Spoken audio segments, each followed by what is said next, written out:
I grew up in a small town where privacy didn't exist. Everyone knew everyone's business. My dad ran the local hardware store, and my mom kept our home warm and welcoming, at least on the surface. I had an older sister who, despite the usual sibling squabbles, always looked out for me.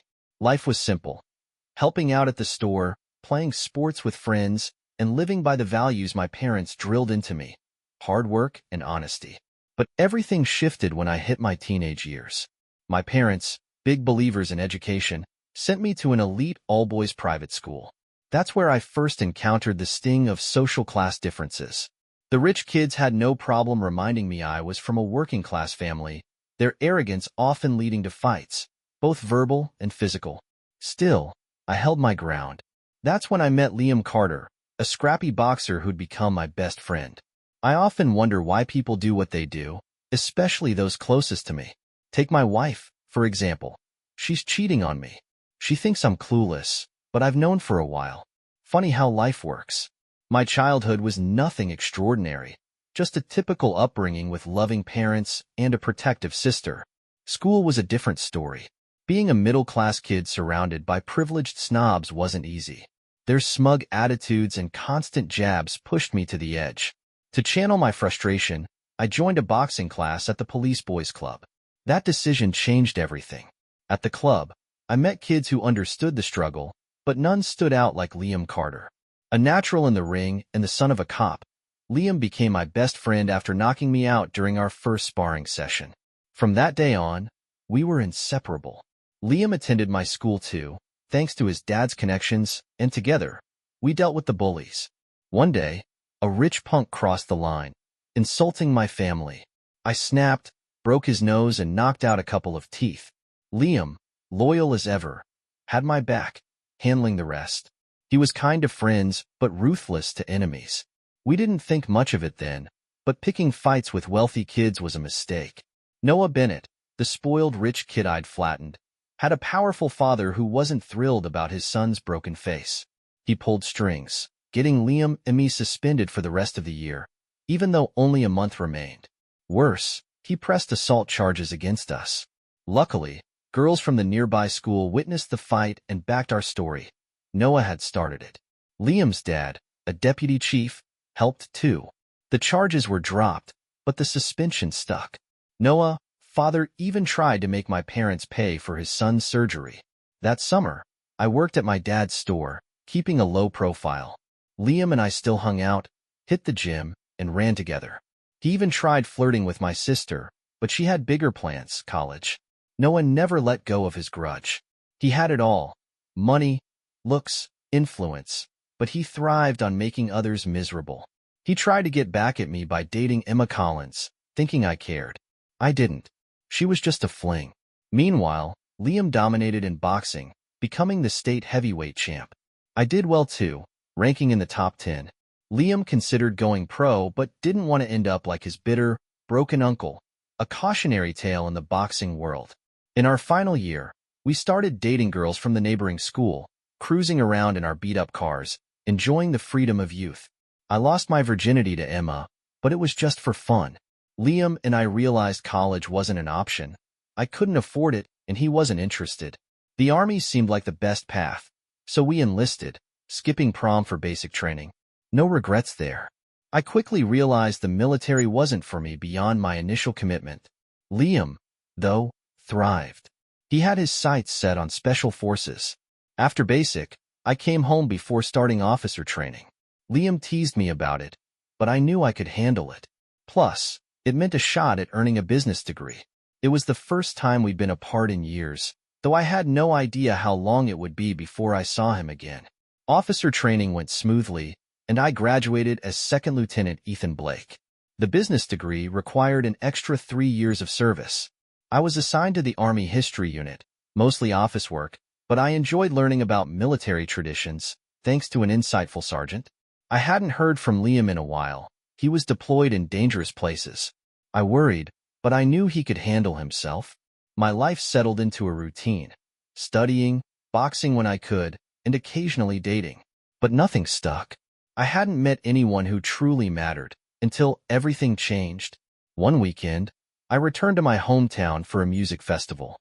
I planned to visit my parents, catch up with Liam's folks, and grab some beers with old friends. Friday night brought updates. My dad was thinking about selling the hardware store, and Liam's dad had become the police chief. They hadn't heard from Liam either, thanks to the secrecy of his work. Saturday morning, after my run and breakfast, I helped my dad open the store. That's when I bumped into Emma Collins, now Emma Bennett. She was back in town for the festival, along with her cousin, Oliviva. Emma casually mentioned that Noah was overseas on business, clearly fishing for a reaction. I didn't give her one. Instead, my attention was on Oliviva. Stunning, confident, and nothing like Emma. We agreed to meet up later at the festival. Looking back, that encounter set the stage for everything that followed.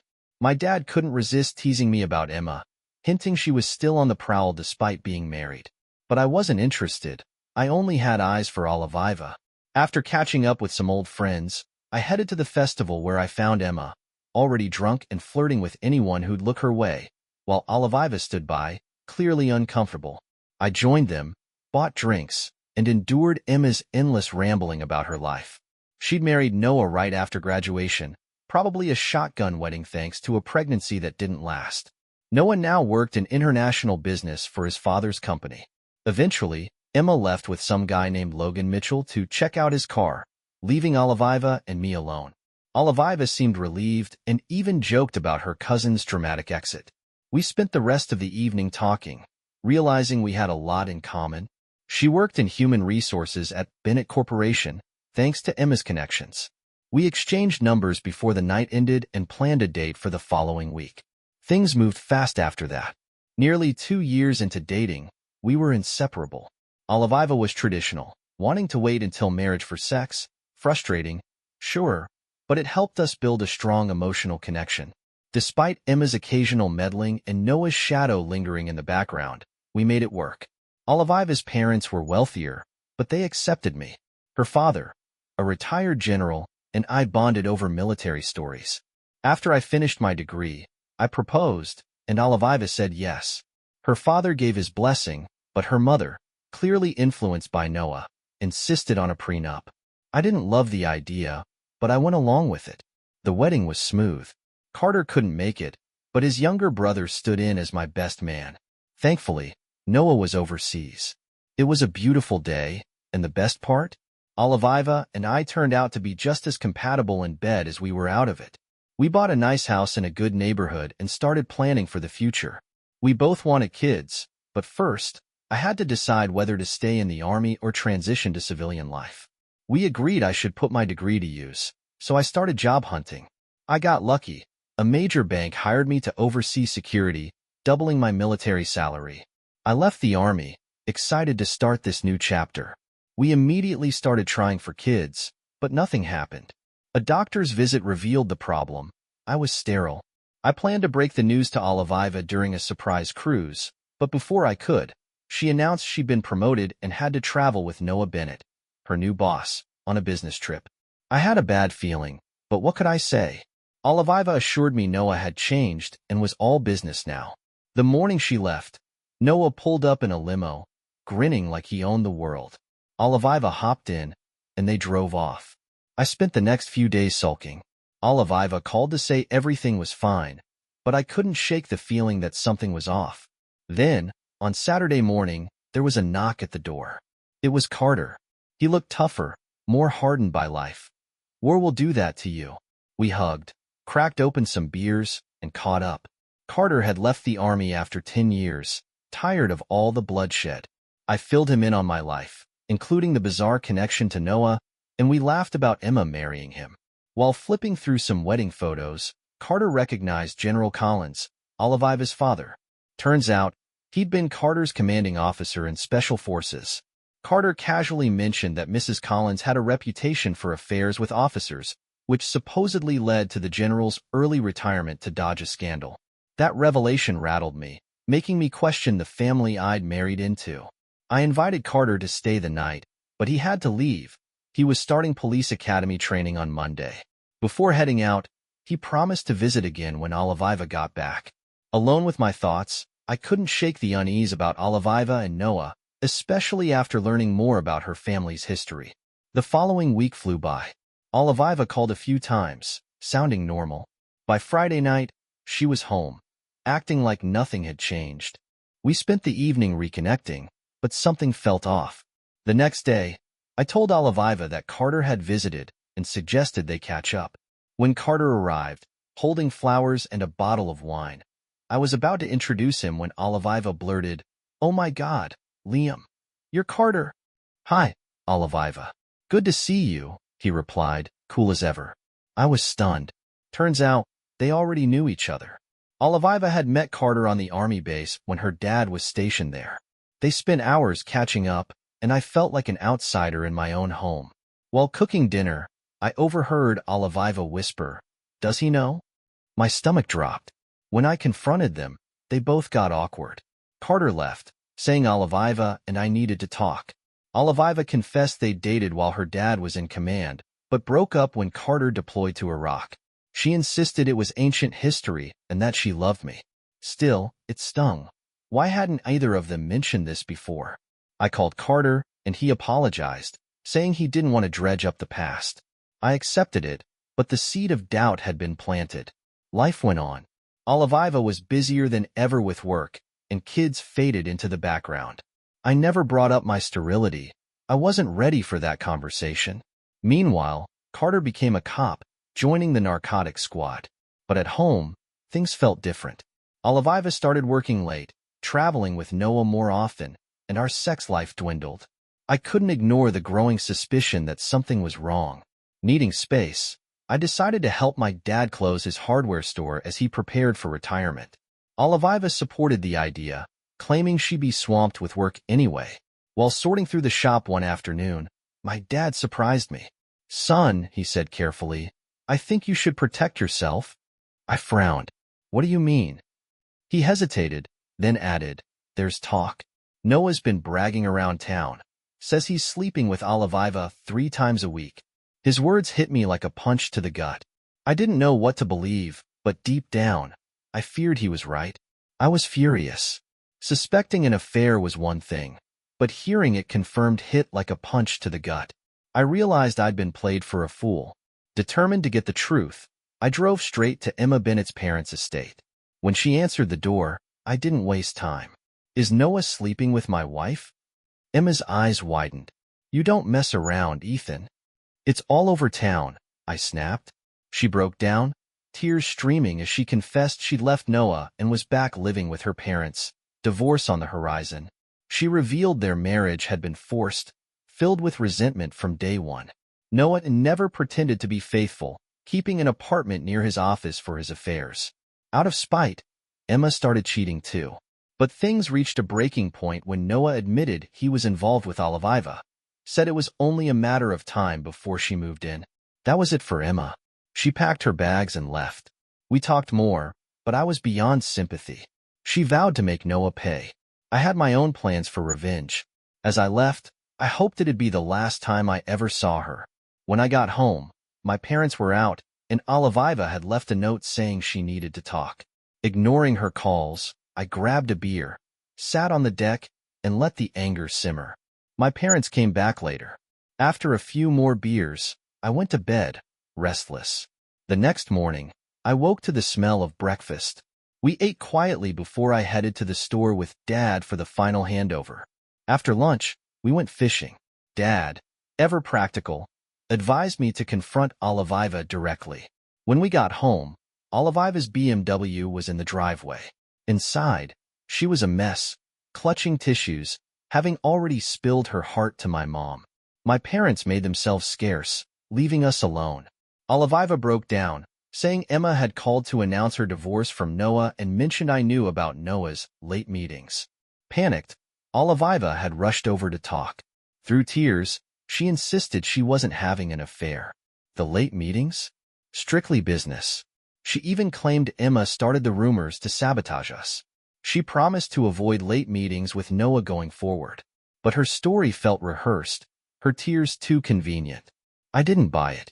Emma didn't love me, Noah hated me, and Oliviva's family had a history of cheating.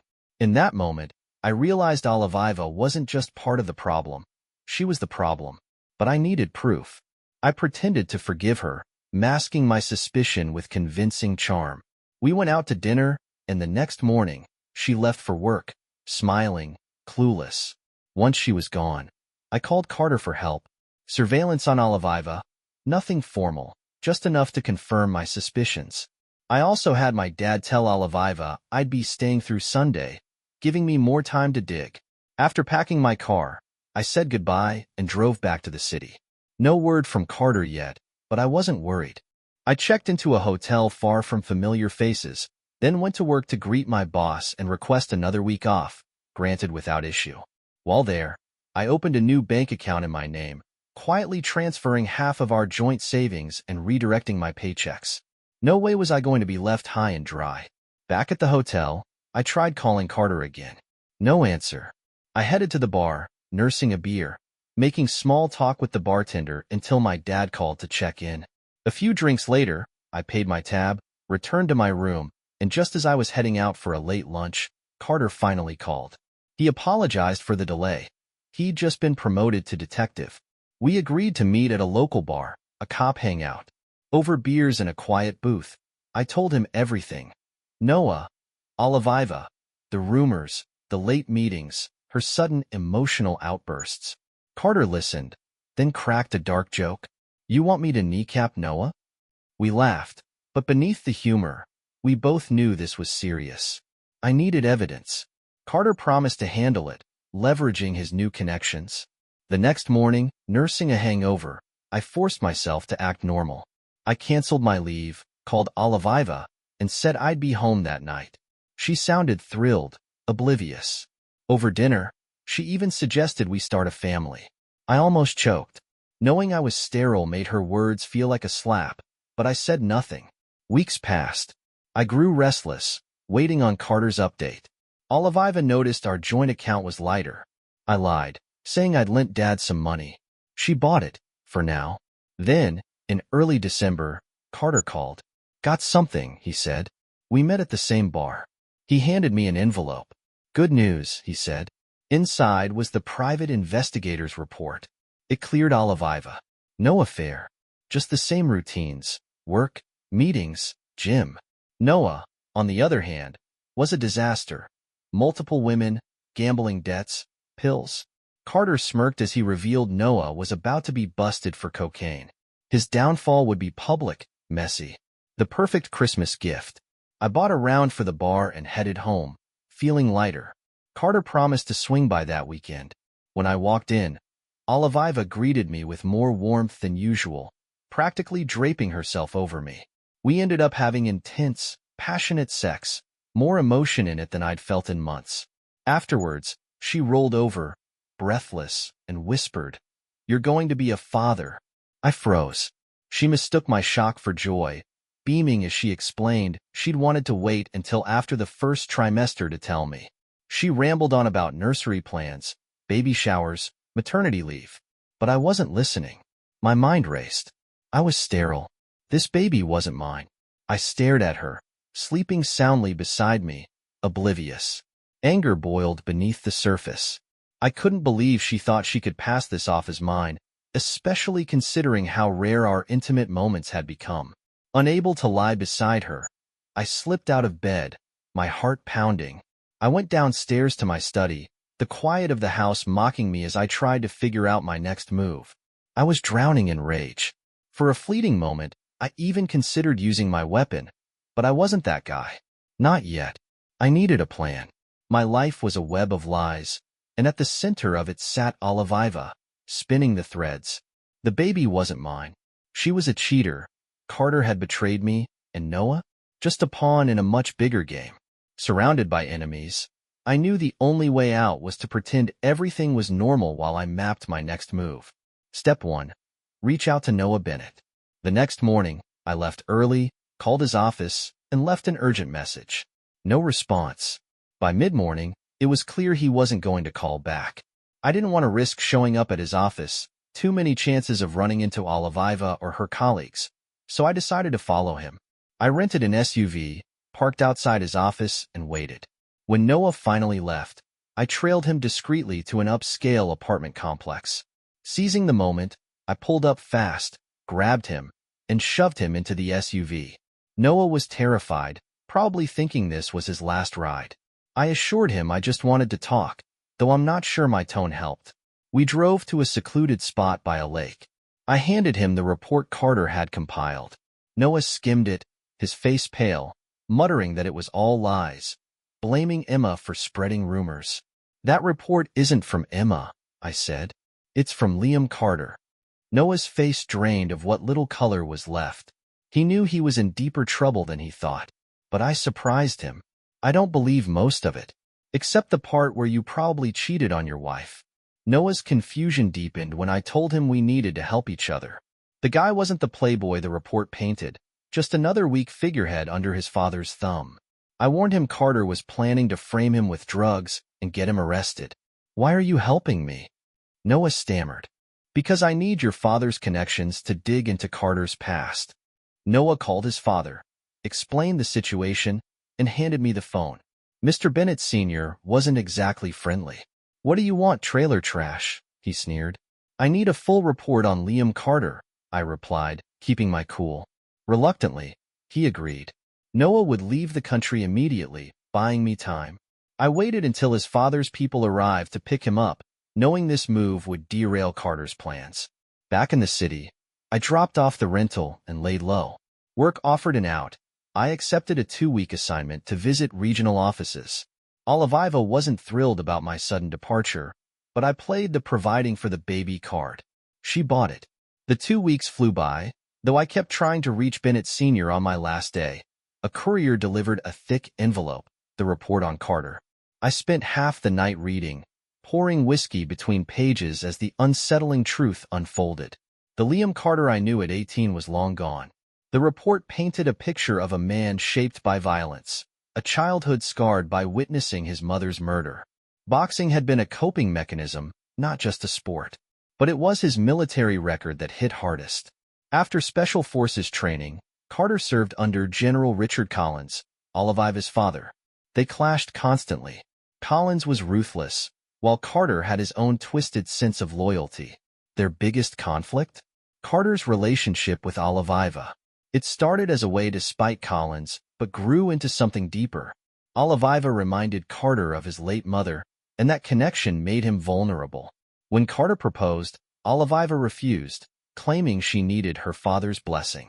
Shortly after, Collins sent Carter's unit on a disastrous mission. Many men died, Carter was injured, and Collins retired in disgrace. Oliviva ended things with Carter, siding with her father despite claiming she loved him.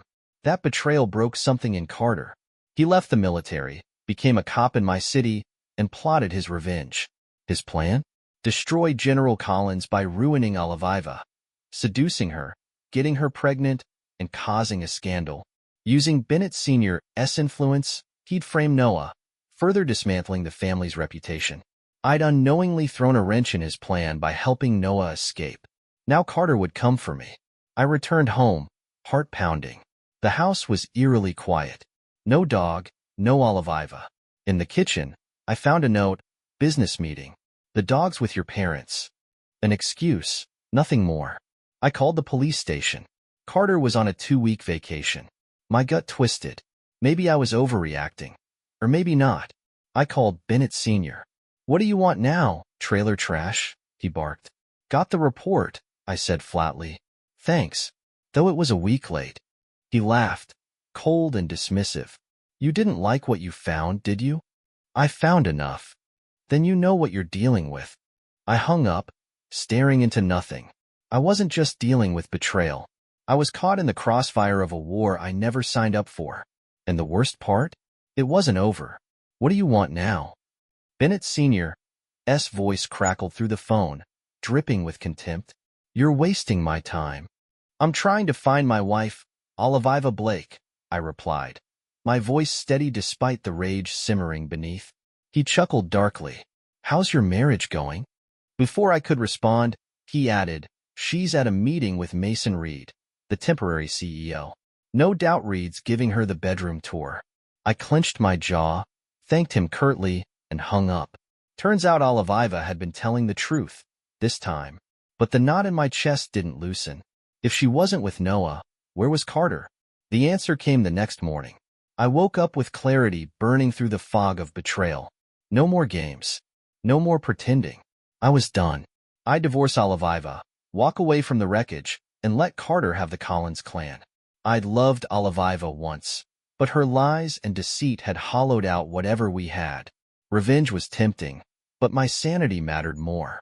While lost in thought, Oliviva's name flashed on my phone. I let it ring. I couldn't fake affection anymore, not even to keep up appearances.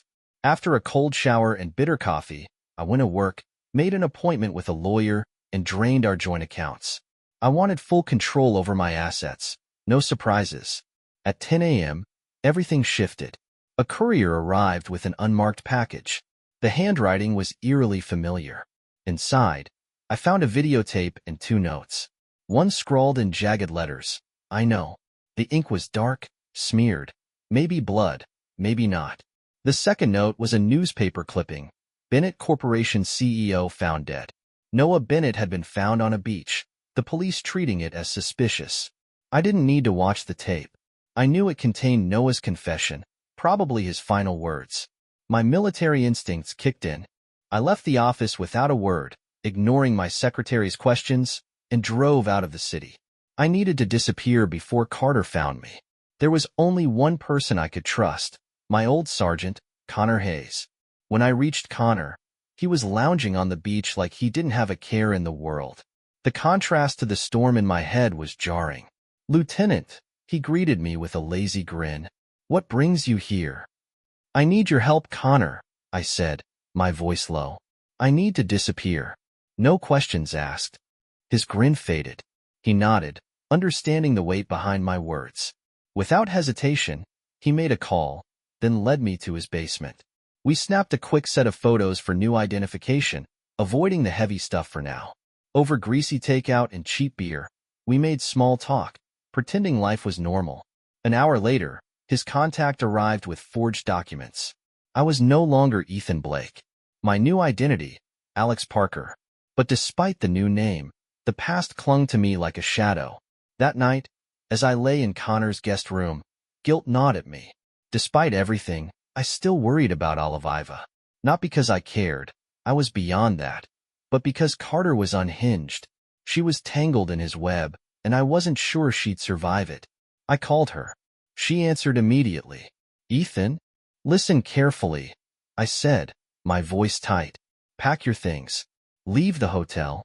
Don't go to your parents or mine. Just go." She laughed. "Ethan, what are you talking about? Are you drunk?" "No, Oliviva. Stay away from Carter. Run for your life." "Why would I do that?" "Because I know everything. The baby isn't mine. It's Carter's. He's not who you think he is. You've been warned." Before she could respond, I hung up and smashed the phone. No chance of being tracked. I figured Carter was focused on me, Oliviva, and General Collins. My parents would be safe, for now. The next morning, I paid Connor's contact $10,000 for my new identity. Connor promised to secure a new vehicle. But before I could vanish, I needed Ethan Blake to die. Years ago, a soldier under my command had mentioned a small town called Hell. Corrupt cops, few major crimes, perfect for what I had in mind. That night, I visited a nearby town's morgue, flashing some cash to a night attendant eager to look the other way. In the dim, sterile light, I searched the unclaimed bodies until I found one roughly my size and shape. Another bribe secured his silence. The next day, I arrived in Hell, booked a room at a rundown motel, and made sure the staff remembered my name. Over breakfast, I mingled with locals, even met the sheriff, Baxter. Lazy, disinterested, the perfect stereotype of small-town law enforcement. Exactly what I needed. After breakfast, I scouted the outskirts of town, finding the perfect spot, a notorious cliff where countless desperate souls had met their end. It was isolated, with a sharp drop into a ravine. Perfect. Later, I bought a dirt bike from a local farmer, stashing it near the cliff under a tarp. That night, I hit the town's seediest bar, buying rounds and cracking jokes until everyone knew me as the friendly, slightly drunk outsider. It was all part of the performance. Saturday arrived. I had breakfast at the diner, left a generous tip, then killed time in my motel room, mentally rehearsing the plan. As evening approached, I drove back to the morgue. The attendant was gone, likely off feeding some addiction. I picked the lock, retrieved the John Doe, and loaded the body into my truck. It was surreal, knowing this nameless corpse would become me. At the cliff, I staged the scene meticulously. I dressed the body in my clothes, placed personal items in the truck, and set everything up to suggest a tragic accident. A man who'd simply had enough. After everything was in place, I drove back into town, showered, changed clothes, and left everything behind. ID, wallet, keys. All traces of Ethan Blake gone. I returned to the bar, packed and rowdy as expected. I played my part, buying drinks, acting sloppy drunk, slurring my words. The bartender, clearly concerned, offered to hold onto my truck keys. I laughed it off. Nah, I'm good, man. Just need some fresh air. The crowd cheered as I stumbled out, waving like an idiot. I walked a few blocks, ducked into an alley, and retrieved a hidden backpack. Inside were the clothes and supplies I'd stashed earlier. I made my way to the hidden dirt bike, fired it up, and disappeared into the darkness. By morning, Ethan Blake would be dead. Another tragic story in a town called hell. But I wasn't gone. I was just getting started. Thinking fast, I slammed $500 on the bar, shouting, "Drinks for everyone." The crowd surged, their thirst for free booze giving me the perfect cover. Slipping out unnoticed, I staggered toward my truck, keeping up the drunk act just in case anyone was watching. Once out of sight, I dropped the act, fired up the engine, and sped off, weaving slightly to sell the illusion. I reached the cliff as darkness settled. Parking the truck, I retrieved the John Doe's body from the bushes where I'd hidden it earlier. Stripping off my clothes, I dressed the corpse in them, carefully arranging every detail to make the deception convincing. I soaked both the interior of the truck and the body with whiskey, the sharp, acrid smell filling the air. Opening the fuel tank, I stuffed a gasoline-soaked rag inside, leaving it partially hanging out. I started the engine, put the truck in gear, and gave it a gentle nudge. It rolled forward, picking up speed, crashing through the guardrail. As it plunged into the ravine, I lit the rag. Moments later, the truck exploded in a fiery blast, flames lighting up the night like an angry beacon. Ethan Blake was dead. I hopped on my dirt bike and disappeared into the night. By dawn, I arrived at Connor Hayes' beach house. Connor greeted me with a casual nod, his easy smile belying the seriousness of the situation. He'd secured a beat-up truck for me and offered a place to hide, a remote cabin his late father owned near a town called Last Chance. The name felt fitting. Before I left, Connor handed me a burner phone. Only use this to receive messages from me. If you get an emergency text, leave immediately. We shared a brief, firm handshake. No words needed. Then I hit the road with my new ID, supplies, and the gnawing emptiness that came with leaving everything behind.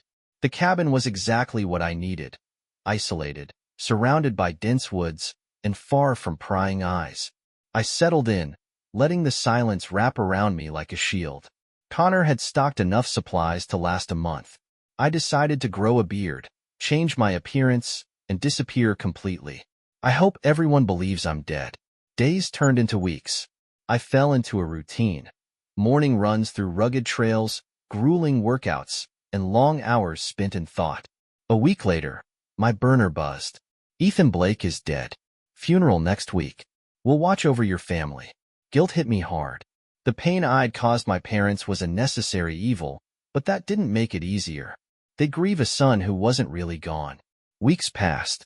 I lost weight, grew a thick beard, and became unrecognizable even to myself. Then, one restless night, curiosity got the better of me. I watched the videotape Carter had sent. It was worse than I expected. Noah Bennett was tied up, beaten beyond recognition. His screams filled the cabin as Carter, masked and dressed in black, tortured him methodically. Noah confessed everything: his affairs, shady deals, and my involvement in helping him escape. Carter didn't just want information.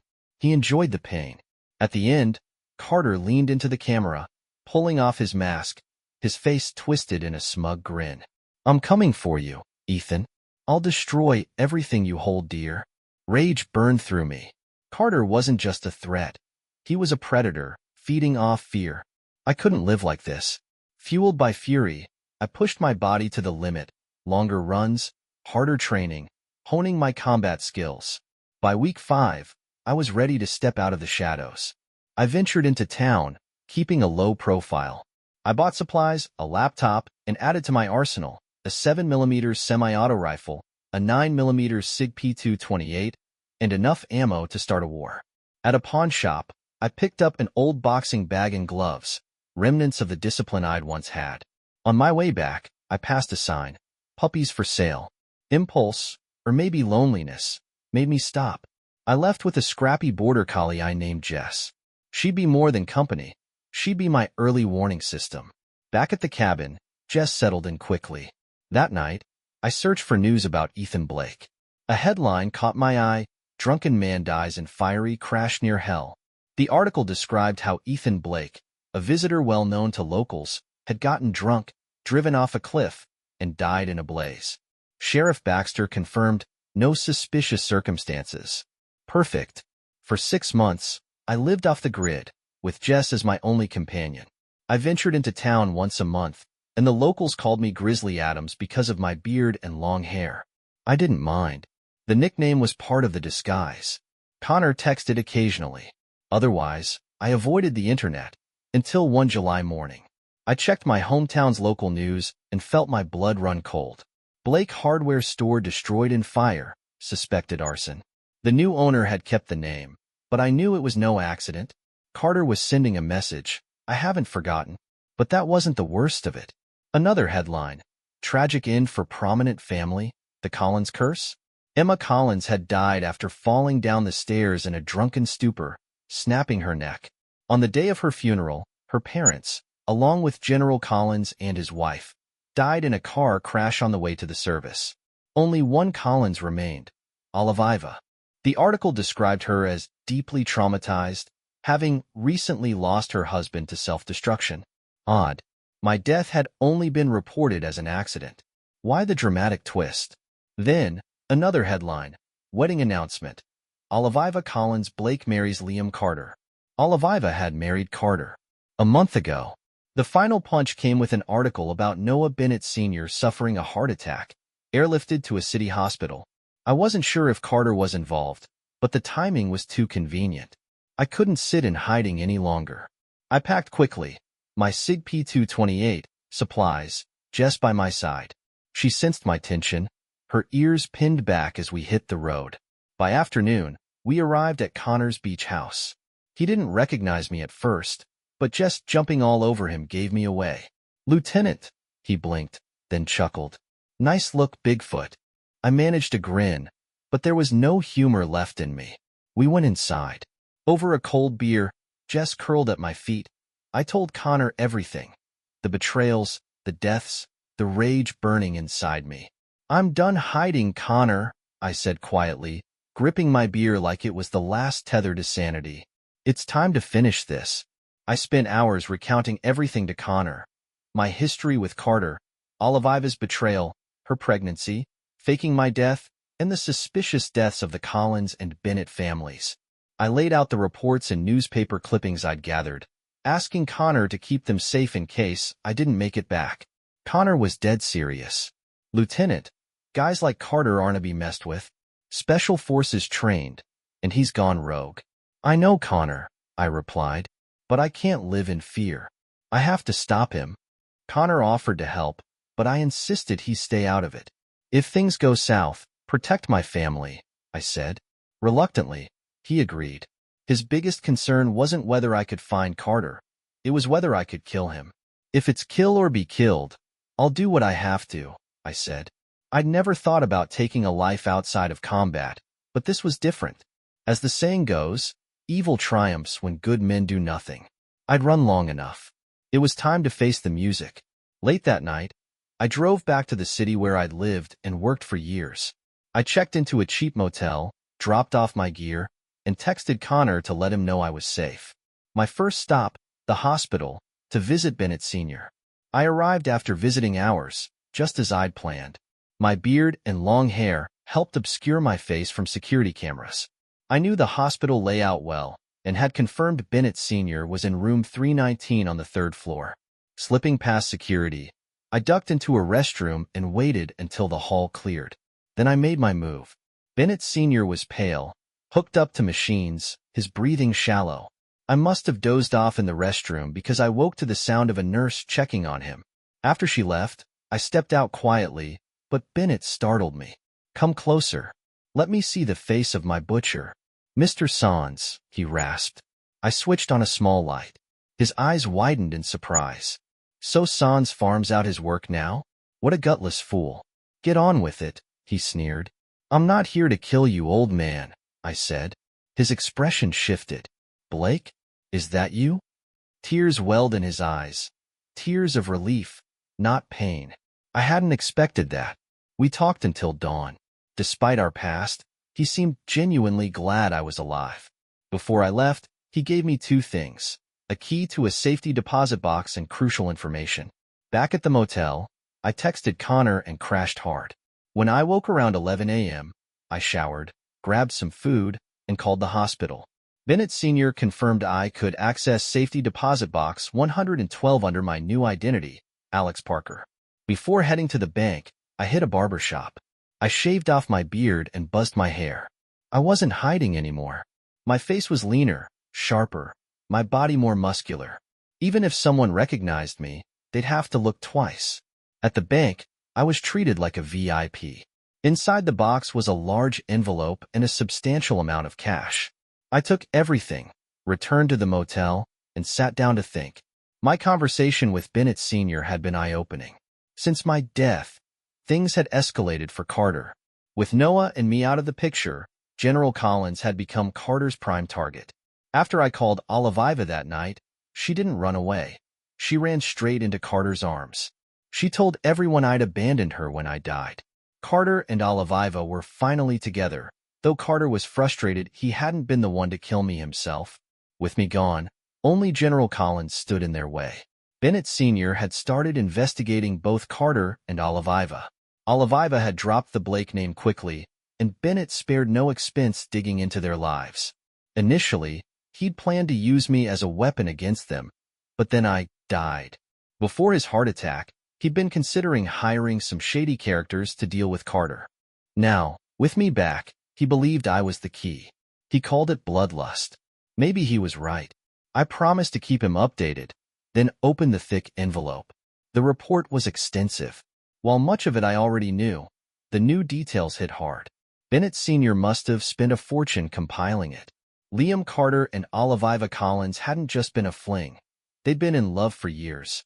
The hatred between General Collins and Carter was real, but contrary to what I'd believed, Oliviva hadn't refused to marry Carter. They'd planned to elope. Carter left the army to become a cop, hoping to start fresh with her. But General Collins discovered their plan.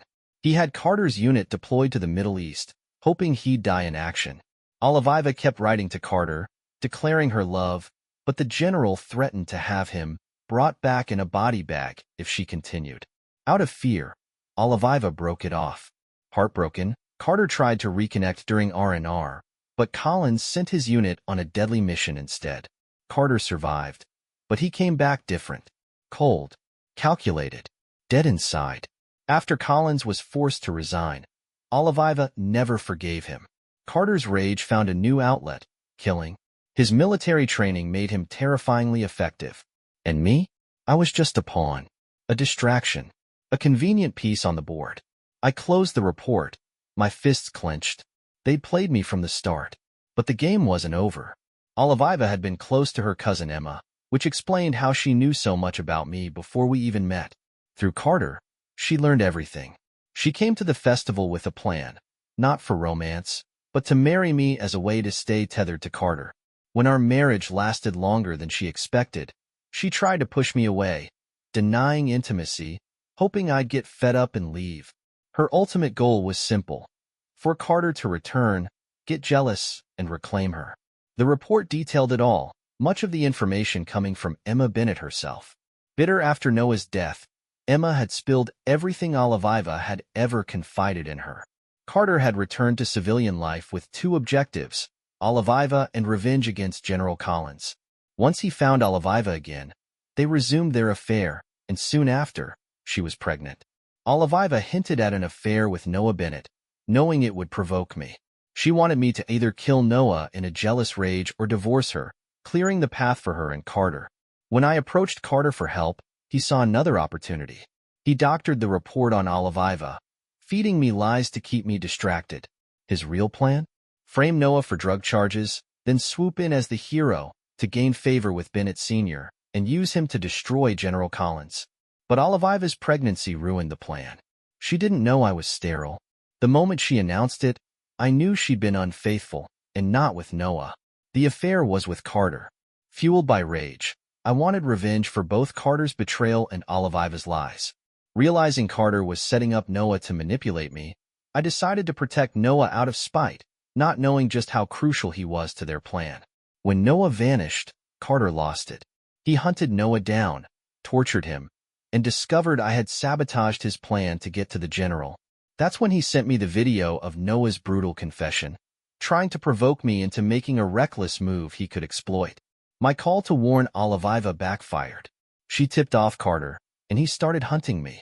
Only my quick thinking and Connor's help kept me and my family safe. When I faked my death, they were thrilled. I became irrelevant, letting Carter focus on his real target, the general. Eventually, Oliviva and Carter realized people were asking questions. They figured out Emma had talked and decided to silence her. Emma thought her money would protect her. It didn't. Carter waited for her one night, broke her neck, and staged it as a drunken fall down the stairs.